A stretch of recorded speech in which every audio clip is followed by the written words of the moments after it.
Hello everyone, welcome to Deal Academics. तो पिछली video के अंदर हमने डिस्कस करा था केमिकल रिएक्शन के बारे में और हमने कैरेक्टरिस्टिक्स पढ़ी थी केमिकल रिएक्शन की। तो आज की इस वीडियो के अंदर हम केमिकल इक्वेशन के बारे में बात करने वाले हैं और केमिकल इक्वेशन की बैलेंसिंग के बारे में बात करने वाले हैं।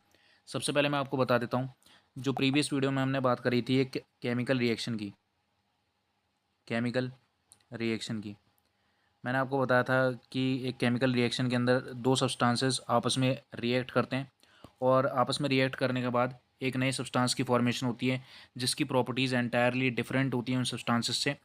और इसी प्रोसेस के अंदर रिएक्टेंट, प्रोडक्ट और सारी चीज़ें हमने बात करी थी कि एक केमिकल रिएक्शन के अंदर क्या होता है। अब जो केमिकल इक्वेशन है वो भी इसी से रिलेटेड है। बस आपको ये याद रखना है कि केमिकल रिएक्शन को जो रिप्रेजेंट करने का तरीका होता है उसे ही हम क्या बोल देते हैं, केमिकल इक्वेशन बोल देते हैं। Chemical equation chemical equation basically एक केमिकल रिएक्शन को रिप्रेजेंट करने का तरीका होता है। किसी भी टाइप का केमिकल रिएक्शन आपके सामने है, जब हम उसे रिएक्टेंट्स और प्रोडक्ट के फॉर्म में रिप्रेजेंट करेंगे तो हम उसे क्या बोलेंगे, केमिकल इक्वेशन बोलेंगे। फॉर एग्जांपल, आपका केमिकल इक्वेशन आपको कैसे रिप्रेजेंट करनी होती है, जैसे कि जो रिएक्टेंट हैं और प्रोडक्ट हैं। मान लो हमारे पास एक रिएक्टेंट है, डैट इज़ हाइड्रोजन। हाइड्रोजन जब रिएक्ट करेगा ऑक्सीजन के साथ तो ये प्लस साइन किस लिए लगाया गया है, ताकि हमें पता लग सके कि जो हाइड्रोजन है वो रिएक्ट कर रहा है ऑक्सीजन के साथ। और फिर उसके बाद हमें इंडिकेट करना है इसे एरो से। एरो को हम बोलते हैं गिव्स। क्या बोलते हैं साइंस की लैंग्वेज में? Gives. When hydrogen react with oxygen it gives. तो एरो को हम क्या बोलेंगे? It gives. तो यहाँ पर हमारे पास प्रोडक्ट में फॉर्मेशन होगी H2O की या फिर वाटर की। तो ये बेसिकली क्या है, एक तरीका है किसी भी केमिकल रिएक्शन को रिप्रेजेंट करने का, जिसे हम क्या बोल देते हैं, केमिकल इक्वेशन बोल देते हैं। इसे हमने पूरे रिएक्शन को एक इक्वेशन की फॉर्म में रिप्रेजेंट कर दिया ताकि हम इसे ईजिली समझ पाएँ। ठीक है। अच्छा, इस केमिकल इक्वेशन के अंदर हम क्या क्या इस्तेमाल करते हैं? हम इसमें इस्तेमाल करते हैं कोफिशिएंट्स का। कोफिशिएंट्स कोफिशिएंट्स का मतलब क्या है? कोफिशिएंट्स का मतलब है, फॉर एग्जांपल यहाँ पर अगर मैंने रिएक्शन लिया, मैग्नीशियम जब रिएक्ट करेगा ऑक्सीजन के साथ तो वो फॉर्म करेगा मैग्नीशियम ऑक्साइड। ठीक है। यहाँ पर दो ऑक्सीजन एटम मौजूद हैं तो यहाँ पर भी दो ऑक्सीजन एटम होने चाहिए। तो यहाँ पर मैंने 2 लगाया तो ये क्या है, कोफिशिएंट है। तो यहाँ पर हम केमिकल इक्वेशन के अंदर कोफिशिएंट्स का इस्तेमाल करते हैं रिएक्शन को बैलेंस करने के लिए। ठीक है। नंबर्स का इस्तेमाल कर सकते हैं आप, उन्हें क्या बोलते हैं साइंस की लैंग्वेज में? कोफिशिएंट्स बोलते हैं। सेकंड चीज़ बात करते हैं, केमिकल इक्वेशन के अंदर हम क्या इस्तेमाल करते हैं? फिजिकल स्टेट्स का इस्तेमाल करते हैं। फिजिकल स्टेट्स का इस्तेमाल करते हैं। फिजिकल स्टेट्स का मतलब है कि कोई भी रिएक्टेंट या फिर प्रोडक्ट किस फॉर्म में प्रेजेंट है। वो लिक्विड की फॉर्म में प्रेजेंट है तो एल से रिप्रेजेंट करेंगे, सॉलिड की फॉर्म में प्रेजेंट है तो एस से रिप्रेजेंट करेंगे, और गैसियस फॉर्म में प्रेजेंट है तो जी से रिप्रेजेंट करेंगे। ये क्या है, इनके फिजिकल स्टेट सिंबल्स होते हैं जो किसी भी सब्सटेंस को रिप्रेजेंट करने के लिए हम केमिकल इक्वेशन के अंदर इस्तेमाल करते हैं। ठीक है। आगे फॉर एग्जांपल अगर मैं आपको इसमें एग्जांपल दूं, जैसे कि इसमें एग्जांपल ले लेते हैं, जैसे कि हाइड्रोजन। हाइड्रोजन क्या है, एक गैस है।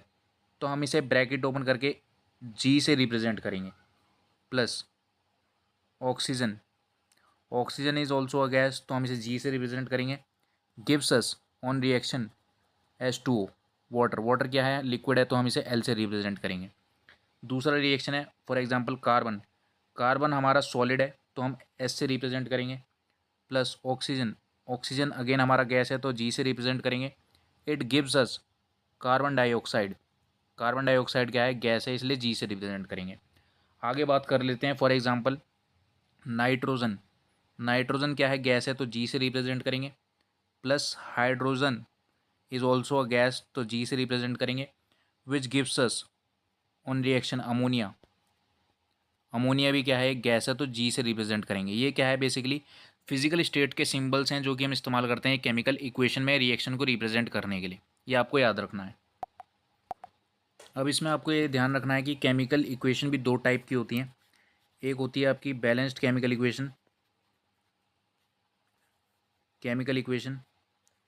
और एक होती है अनबैलेंस्ड केमिकल इक्वेशन।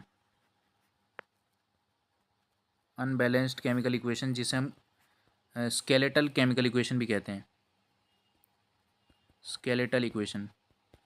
ठीक है, अब इन दोनों के बारे में बात करेंगे। ठीक है, अब आपको पता है कि रिएक्शन की बैलेंसिंग क्यों ज़रूरी होती है। सबसे पहले ये बात कर लेते हैं कि वाई बैलेंसिंग इज़ इम्पोर्टेंट। तो ये बात आपने क्लास 9th में भी पढ़ी होगी कि जब हमें पता है, आपने एक इक्वेशन पढ़ी होगी कि mass can neither be created nor be destroyed in a chemical reaction but it can be transferred from one substance to another. इसलिए यहाँ पर हमें क्या करना पड़ता है कि मास ऑफ रिएक्टेंट हमेशा प्रोडक्ट के मास के इक्वल होना चाहिए, मास ऑफ प्रोडक्ट। तो यही फॉर्मूला जो है यहाँ पर अप्लाई होता है कि रिएक्टेंट का मास और प्रोडक्ट का मास इक्वल होना चाहिए, इसलिए किसी भी रिएक्शन को बैलेंस किया जाता है। ठीक है, अच्छा, मेथड कौन सा यूज़ होता है बैलेंसिंग के लिए? तो किसी भी रिएक्शन को बैलेंस करने के लिए हिट एंड ट्रायल मेथड का यूज़ होता है, हिट एंड ट्रायल मेथड। इस मेथड के अंदर क्या होता है, हम अलग अलग कोफिशिएंट्स का इस्तेमाल करते हैं ताकि हम किसी भी पर्टिकुलर रिएक्शन को बैलेंस कर पाएँ। ठीक है, फॉर एग्जांपल यहाँ पर हम एग्जांपल डिस्कस कर लेते हैं। फर्स्ट ऑफ ऑल, सबसे पहला एग्जांपल है इसके अंदर कि जब हाइड्रोजन रिएक्ट करता है ऑक्सीजन के साथ, इट गिव्स वाटर। सबसे बेसिक एग्जांपल है। ठीक है, हमें यहाँ पर पता है कि 2 हाइड्रोजन के एटम है और यहाँ पर 2 ऑक्सीजन के एटम है। 2 हाइड्रोजन के एटम है, 2 ऑक्सीजन के एटम है। यहाँ पर 2 हाइड्रोजन के एटम है लेकिन सिर्फ एक सिंगल एटम मौजूद है ऑक्सीजन का। तो हमने पढ़ा था कि रिएक्टेंट का जो मास है वो प्रोडक्ट के मास के इक्वल होना चाहिए, इसलिए यहाँ पर 2 ऑक्सीजन एटम है तो यहाँ पर भी 2 ऑक्सीजन एटम होने चाहिए। इसलिए हमने क्या कर दिया, यहाँ पर रिएक्शन को क्या कर दिया, बैलेंस कर दिया। ठीक है, अब सेकंड रिएक्शन यहाँ पर ले लेते हैं।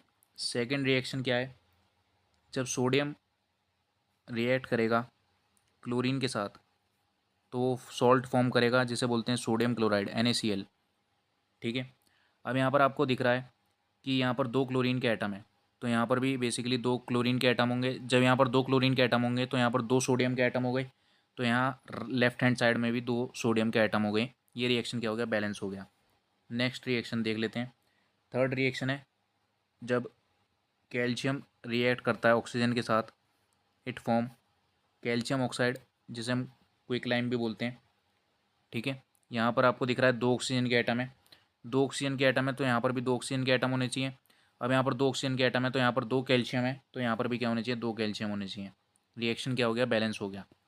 आगे चलते हैं फोर्थ रिएक्शन पे। जिंक जब रिएक्ट करेगा हाइड्रोक्लोरिक एसिड के साथ, it gives us zinc chloride plus hydrogen gas. ठीक है, तो यहाँ पर हमें दिख रहा है 2 क्लोरीन के एटम है अगेन, तो यहाँ पर भी क्या होना चाहिए, 2 क्लोरीन होना चाहिए। यहाँ पर 2 हाइड्रोजन हो गए, यहाँ पर भी 2 हाइड्रोजन हो गए। रिएक्शन क्या हो गया, बैलेंस हो गया।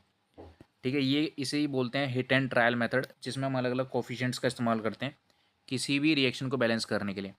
नेक्स्ट रिएक्शन है जब आयरन रिएक्ट करेगा कॉपर सल्फेट सॉल्यूशन के अंदर जाने पर, तो उसमें हमें मिलेगा आयरन सल्फेट प्लस कॉपर। तो ये वाला जो रिएक्शन है इसके अंदर आपको दिख रहा होगा कि सारे एटम जो है वो ऑलरेडी बैलेंस्ड हैं। आयरन अपनी जगह पर है, सल्फेट अपनी जगह पर है, यहाँ पर भी सल्फेट एक एक बैलेंस है और यहाँ पर कॉपर जो है ये भी बैलेंस है। ठीक है, कुछ रिएक्शंस होते हैं जो ऑलरेडी बैलेंस्ड होते हैं।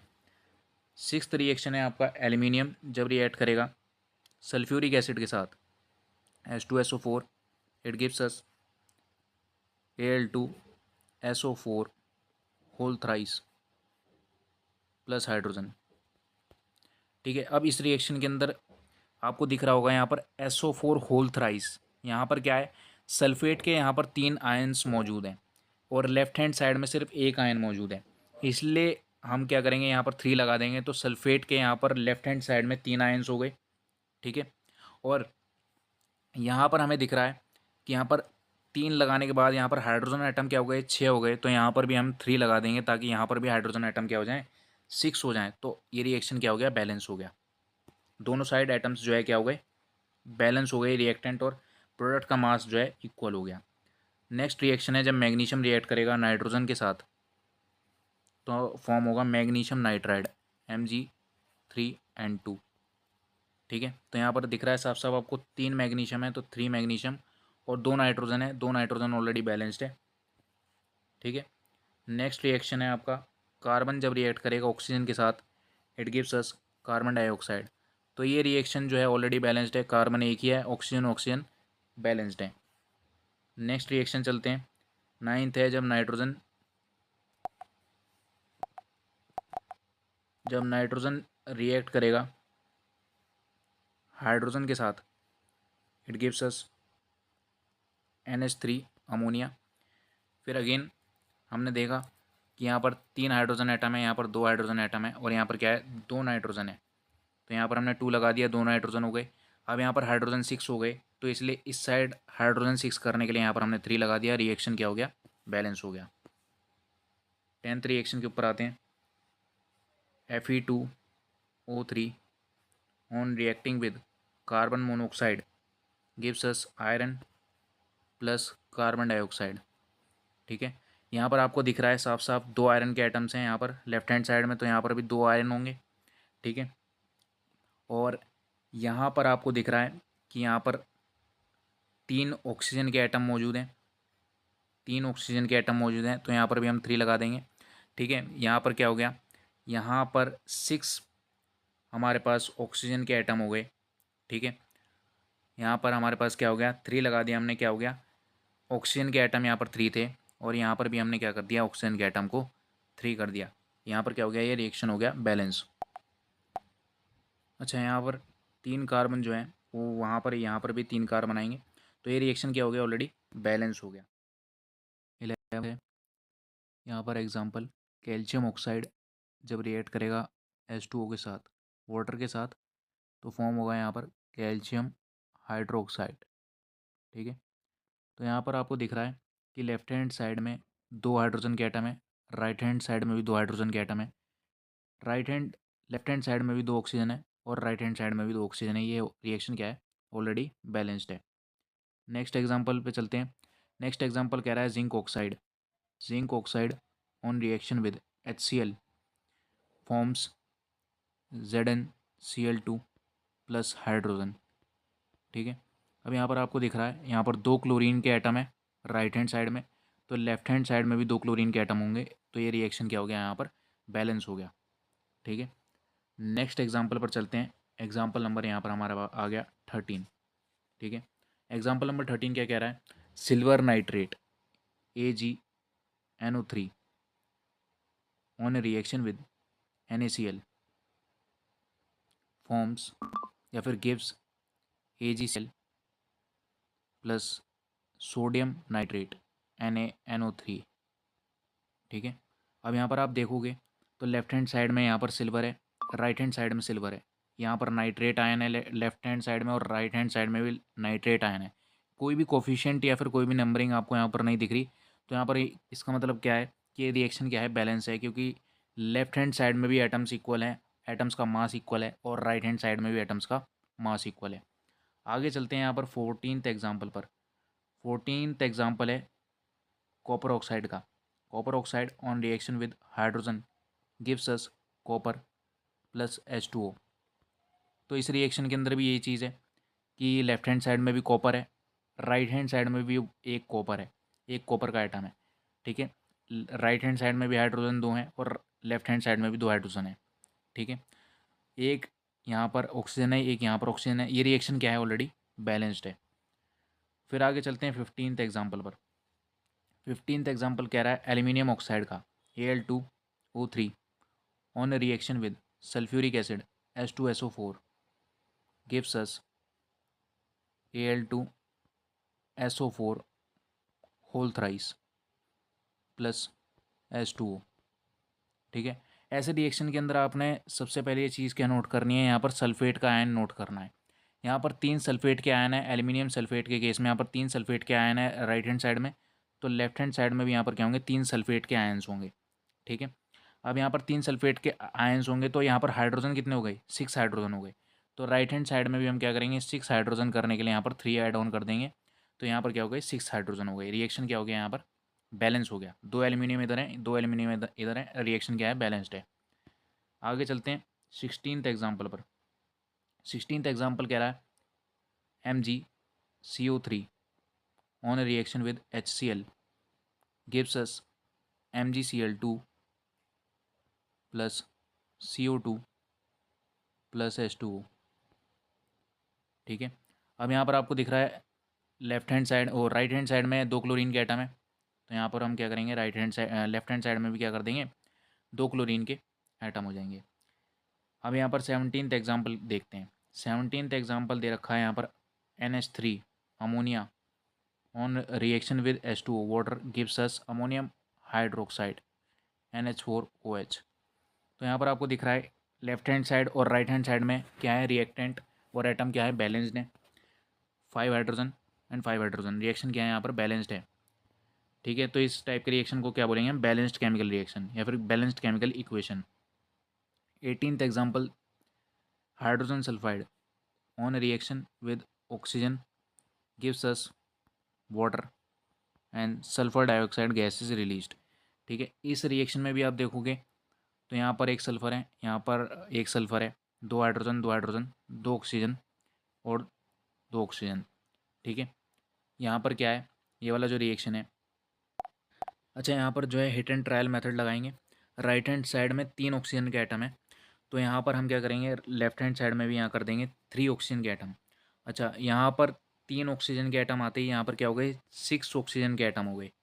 ठीक है, 6 ऑक्सीजन के एटम हो गए। अब 6 ऑक्सीजन के एटम को रिप्रेजेंट करने के लिए हम क्या करेंगे, 6 ऑक्सीजन के एटम को रिप्रेजेंट करने के लिए यहाँ पर हम क्या करेंगे, 3 लगा देंगे, यहाँ पर 2 लगा देंगे, तो यहाँ पर क्या हो जाएंगे, 4 ऑक्सीजन के एटम हो जाएंगे। ठीक है, 6, ठीक है, यहाँ 2 लगा दिया, तो यहाँ पर क्या हो गए, 4 ऑक्सीजन के एटम यहाँ हो गए। हमें 6 चाहिए तो हम यहाँ 2 और लगा देंगे, तो ये 6 ऑक्सीजन के एटम हो गए। और यहाँ पर 4 हाइड्रोजन के एटम हो गए, तो लेफ्ट हैंड साइड में भी 4 हाइड्रोजन के एटम होने चाहिए, तो यहाँ पर हम 2 लगा देंगे। रिएक्शन क्या हो गया, ये बैलेंस हो गया। ठीक है, आगे चलते हैं नेक्स्ट पार्ट में। 19th हमारा एग्जाम्पल है Fe2O3 का। ठीक है, Fe2O3 on reaction with H2 hydrogen gives us iron plus H2O। Clearly आपको दिख रहा है कि लेफ्ट हैंड साइड में 2 आयरन है, तो आयरन 2 हो गए राइट हैंड साइड में। ठीक है, और 3 ऑक्सीजन के एटम यहाँ पर मौजूद हैं, तो हम क्या करेंगे, यहाँ पर 3 लगा देंगे, 3 ऑक्सीजन एटम हो गए। यहाँ पर 6 हाइड्रोजन हो गए। अब 6 हाइड्रोजन हो गए, तो यहाँ पर हम क्या कर देंगे, 3 लगा देंगे, यहाँ पर भी 6 हाइड्रोजन हो गए। ये रिएक्शन क्या हो गया, बैलेंस हो गया। तो ये इतने सारे रिएक्शन और एग्जाम्पल से हमें क्या पता लगा, 3 टाइप की हमारी इक्वेशंस होती हैं। एक होती है बैलेंस्ड इक्वेशन, ठीक है, बैलेंस्ड केमिकल इक्वेशन। एक होती है अनबैलेंस्ड केमिकल इक्वेशन। ठीक है, बैलेंस्ड केमिकल इक्वेशन। ठीक है, बस इसमें हमें क्या करना पड़ता है, लेफ्ट हैंड साइड का जो रिएक्टेंट का मास है वो राइट हैंड साइड प्रोडक्ट के मास के इक्वल करना पड़ता है। इन सारे रिएक्शन से आपको ये समझ में आया कि अलग अलग कोफिशिएंट्स का इस्तेमाल होता है हिट एंड ट्रायल मेथड से। हिट एंड ट्रायल मेथड से अलग अलग कोफिशिएंट्स का इस्तेमाल करते हैं हम रिएक्शन को या फिर इक्वेशन को बैलेंस करने के लिए। अभी आज की वीडियो के अंदर हमने ये सारे एग्जांपल्स को डिस्कस करा है। अगली वीडियो के अंदर हम जो केमिकल इक्वेशंस हैं उनकी बैलेंसिंग सीखेंगे फिजिकल स्टेट के सिंबल्स का इस्तेमाल कर फिजिकल स्टेट के सिंबल्स का कैसे इस्तेमाल करा जाता है और फिजिकल स्टेट्स के सिंबल का क्या रोल होता है रिएक्शन की बैलेंसिंग में या फिर इक्वेशन की बैलेंसिंग में। अभी तक के लिए मैं आपको यही रिकमेंड करूँगा, जितने भी रिएक्शंस इस वीडियो के अंदर आपको दिखाए गए हैं वो सारे रिएक्शंस आप 2 से 3 बार एक बार ही प्रैक्टिस ज़रूर करिए, क्योंकि ये सिंपल रिएक्शंस हैं। आगे जो कॉम्प्लेक्स रिएक्शंस हैं उनको बैलेंस करने के लिए पहले आपको सिंपल रिएक्टेंट और प्रोडक्ट की बैलेंसिंग सीखनी पड़ेगी।